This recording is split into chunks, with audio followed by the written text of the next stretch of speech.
TZC Podcast. I'm here with my lifelong best friends, Eric and Parker, and we are here to explain kind of 2020 in a wrap and kind of look out into the future to a post-COVID, post-2020 life, and kind of just the future of what TZ will bring. Right. So I guess I will start. Do we want to talk about TZ first, or do we want to go into personal? Let's get into personal. I feel like that's a good segue into before we get into meat and potatoes here. All right, sweet. Let's do it. I think Parker, out of all three of us, I guess. I mean, we had a lot of changes, all three of us, but I feel like you more so kind of made a bigger decision than the rest of us into the direction of life that you want to take. So maybe it was a big one this year. To be frank, I don't think I would have made the same decision if COVID didn't hit. It could be good. I for sure see it as good. It forced me to get out of my comfort zone and pursue my business. So I dropped out of college probably about 2 or 3 weeks in. I think it was 2. Big decision. And so 2 weeks before I just moved in, I got everything finally in my room. I brought a bunch more stuff, and then I attended classes, and I was like, throughout my first year of college, I was like, this is not what I really expected. I know way too much. I would think this would be more of learning opportunities for me, but it was great because I learned and met so many awesome people that I now have connections to and have given me countless opportunities. So I was like, let's shoot for another year. Let's do it. 2 weeks in, COVID was really not the way I wanted it to be. With school and classes being online, wasn't being able to network with anybody. So I decided to drop out. What's funny is that it is way too easy to drop out. Literally, college? Dude, it was one phone call. I don't even know. I just had to say my student ID, which you can just see on my little pass. And then she was like, all right, you're dropped out. I'm like, just like that? Who'd you call? Dude, did you call a advisor center or your advisor? No, it was just some I forget, some admissions office or something. And I just called, and it was nuts though. It was way too easy. I could literally drop you out right now if I knew your student ID. Don't find that out. Let's not find that out. It's kind of messed up, but anyways, did that. And ever since then, I have been slowly chipping away at building and starting my multimedia company, which is called Capture Life Studio. Awesome. So how's that going for you? Give us kind of an update on that. Yeah. So the past few months since college, I have really been just trying to form everything, create a strong foundation that I can build up upon throughout the years. Right now, I'm in the process of talking to the Chamber of Commerce to get connections and stuff there, as well as talking to some businesses to build some product that they would actually benefit from. That's what I'm doing right now. I'm in the middle of meetings. I'm taking every opportunity I can and just networking as much as I can. The COVID era. Which hopefully is coming to an end here. Cross our fingers. I mean, even I've noticed it on my level. Classes are starting to be more in person. Minnesota's starting to open it up again. I'm starting to get hours back into my bartending position. So it seems like things are kind of starting to mellow out again, but I don't know. Who knows, right? Yeah, I will never know until the vaccine is kind of and it's still. But Parker, I got one more question. I think that this is a question we should all answer. But what is the biggest lesson or takeaway that you've learned going through the year? I think the biggest lesson for me this past year has been to not be afraid to take risks. you get way too comfortable in normal life. My last week, I took a vacation to Washington, and just seeing how fast paced it is over there. Yes, it's a bigger city, but just seeing how fast paced it is there and how much people get done in a day, because there you need to like grind to get your food. Like you need to grind down there. And I'm sitting here in Marshall, and it's a small town. It's not as fast paced as it is up there. So Oh, just taking that and kind of reflecting and trying to bring that city hustle back to here is one of the biggest lessons, as well as taking risks and not being afraid to um, make decisions of what you want to do, but it has to be thought out. But yeah, that was what my biggest takeaway from 2020 was. sure. What was yours, Simon? What was the biggest lesson you learned? Biggest takeaway? I could pick a few, whether it be like simplicity, just how appreciate the simple things in life. I have a simple routine now because of COVID, school, but this will always be mine for this year. When anyone will think of 2020, will be thankfulness. So many friends and so many family, and sports and even school, everything that you just do not get to have normalcy with anymore. All of a sudden you realize how much it means to you. Like I haven't seen my grandparents in a really long time, or my cousins. School, as we all know, isn't normal. We don't see and we don't connect with people as much as we do as we used to. Sports are nothing like they were before. I wear a mask every single day that I'm in at track practice. And let me tell you, without a mask, it's hard enough. Just every little detail from 2020 makes you appreciate 2019, 2018, every year before. And so as much as 2020 was a hard year, I think that it has taught so many people so many important lessons of patience and looking out into the situation and realizing how much that they have and how many people that they have to lean on, and to realize that better days are to come, and just to be thankful for it all. Right. I thought of something while you were saying this. I want each of us to just pick one word that you would take away from 2020. Simon, you said what? Thankfulness? Thankfulness. Yeah. Eric? Shoot, I thought I had more time than this. One thing I'd take away from 2020, I guess One I could word. get into one word. One word Oh, to start with man. that. Oh gosh, I hate getting Here, I'll go. Let's go for it. Me, Give me some time. Okay, for me, 2020, one word I would take away from it is opportunity.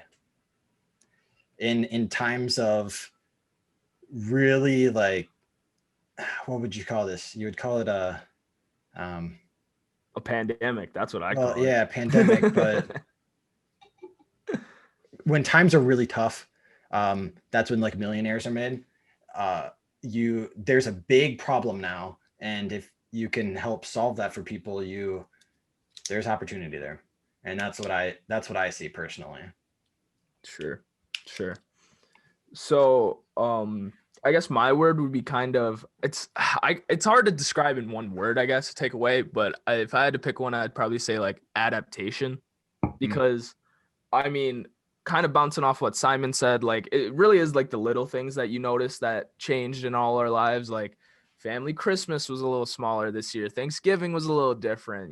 We don't go out and be as social as we once were, because we can't, go out to get dinner or go see movies or go, ice skating or whatever, it might be.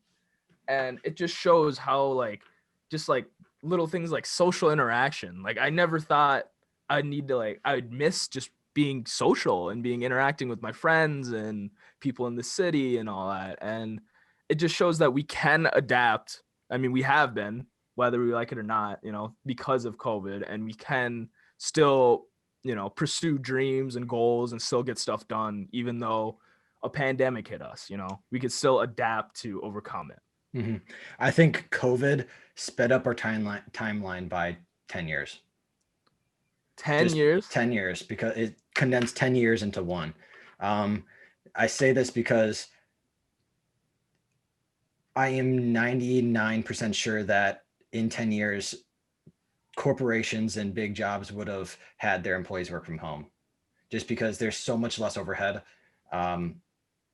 There's the flexibility. I think in that way, for sure, it sped it up.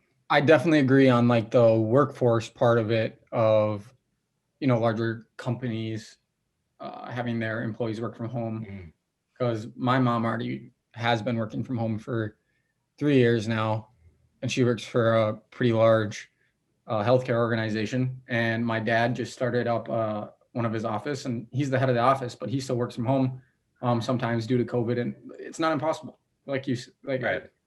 The companies learn to adapt, just like Right, you were exactly. saying. Everybody's forced to adapt, so I definitely do agree on that. Yeah, it's weird. We're kind of just thrown head first into it almost, like everything was shutting down, and then it just seemed like all of a sudden just life just got put on hold, and we got like changed, like classes went full online. Every outdoor restaurant, at least in Minnesota anyways, a lot of restaurants and stuff are shutting down, and we were all kind of just forced to get over it, like there's no other option. Right. So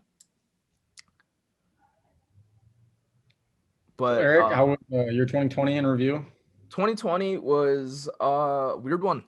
I can't believe to say it's over. Like I still can't fathom that. It still feels like 2020, right? It's only January, but it seems like it was just yesterday that I was getting, what was it, around March when like colleges and stuff were closing down? March, is that about right?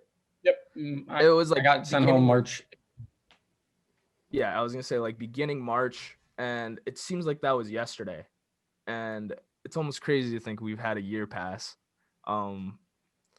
It was weird. It was a weird one, to say the least. I spent a lot of time at home, which sucks, but it's whatever. Here's to a better year, right? Right. Yep. I definitely used my Fingers crossed, knock on wood. I definitely use my off time to just really develop my skills and stuff. Like I read a lot. I actually started reading more now.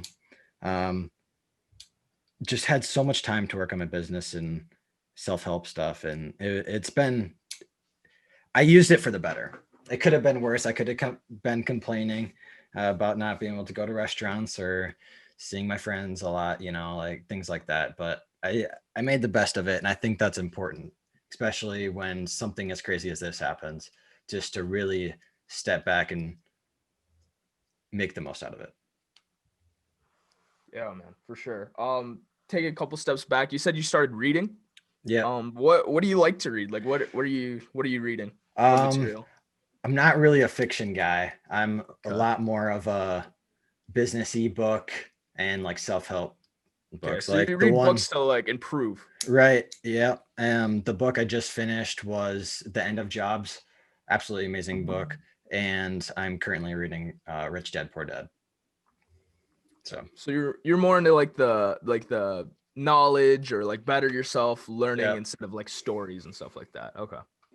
I don't know when the flip switch too. I find myself, I try to read. I don't read as much as I should, but I do try to read, and I find myself always more leaning towards the self-improvement or knowledge-based books over like the fictional or non-fictional books now. And I don't know when the flip switch, but it's more interesting to me at this point. It's just like to better, and after finishing like a book like that, it's just, I feel like I don't know. It's crazy that this knowledge is out there for books like that. Like it's just, it's sitting on a bookshelf, and all you need to do is spend the $10 to buy the book. That's gonna go way more than $10 in the long run, Right. So. All right, let's talk about TZ's plans for 2021. Yeah, I didn't get to talk about my 2020. All right, let's talk about your 2020. How was your 2020, Simon? I genuinely were concerned. How was it? It started off good. I was starting the year. I was in track, long distance. I'm now in like sprinter group. But it was a lot of fun. It was really challenging. I was very productive the beginning of last semester. I feel like the most productive I ever was.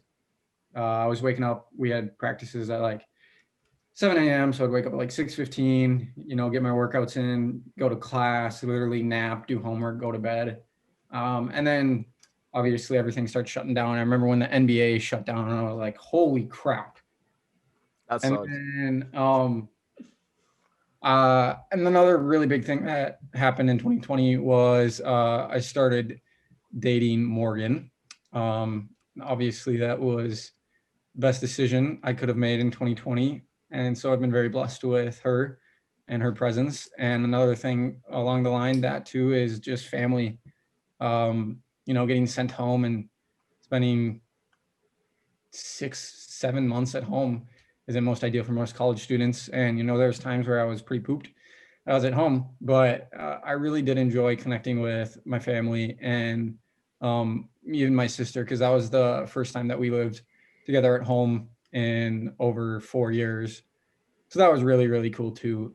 So it was a very difficult and challenging year, but we were able to overcome it and change and adapt. And I actually went to church this morning, and it was all about change and how to deal with change. And I think another thing is that my faith was challenged too with not being able to go to church. But you just put your faith in God and whatnot, and He's there, and you get through everything, just like always. And we're gonna move on to the next year, and we're gonna have a great time. And we've learned valuable lessons from 2020, and 2021 is gonna be a good time. And I'm just thankful for the lessons that happened. But yeah, great things. Family, Morgan, school and sports were pretty much what 2020 was. Huh. So maybe 2020 wasn't so bad after all, huh? You There were know, some takeaways from it. some pretty good things came out of it. Yeah. Mm-hmm. So it wouldn't still awful. Don't get me wrong. God, 2020 was a bad one. But I'm just glad we're through the thick of it now, and hopefully we kind of start going back to normal. Yeah. Yeah, no, but looking out here, what do we want to do with 2021? 2021 for TZ, definitely we're going to hit the podcast more consistently with this new format that we're doing through Zoom. It helps us. We don't all have to be in the same place at once, and it's super easy now. This is the first episode we will do on Zoom, so let us know if there's anything that you guys would want changed, or if it's just as it was before. I think it's pretty slick. Yeah. I think too, if you guys have any topics regarding, really whatever, I think that we were talking and we all just kind of want to open it up and be in a place for non-judgment opinions, where we're allowed to give our thoughts on certain situations as well. Other than podcasting on Zoom, we are going to transition less from pushing our clothing to more of having a podcast. And then to support us, you can either what can they do? They can like donate. It's like a monthly subscription, kind of like a patron type deal. Right. That, or buy our clothing if you want to rock it and wear it out and about. Those are a few ways that you can help. And then just tell your friends about it. Get them on the podcast if you enjoy it. But yeah, I think that's the main plans for TZ for this upcoming year. Just as we go into 2021 and just in the future, I think just the main goal of TZ is to put some smiles on people's faces. We know that it's been maybe rough for people this past couple of months or year or whatever, but always just to look into the light. There's light at the end of the tunnel. The vaccine should be widely available within the next year, pretty much to everyone. Schools are going to start opening up. You're not going to have to wearing masks for too much longer, and we're going to get back to what we would call normal here, and just the blink of an eye, and just remember to smile and always try to make someone's day, and just that's kind of what we're looking at here within the next year or two.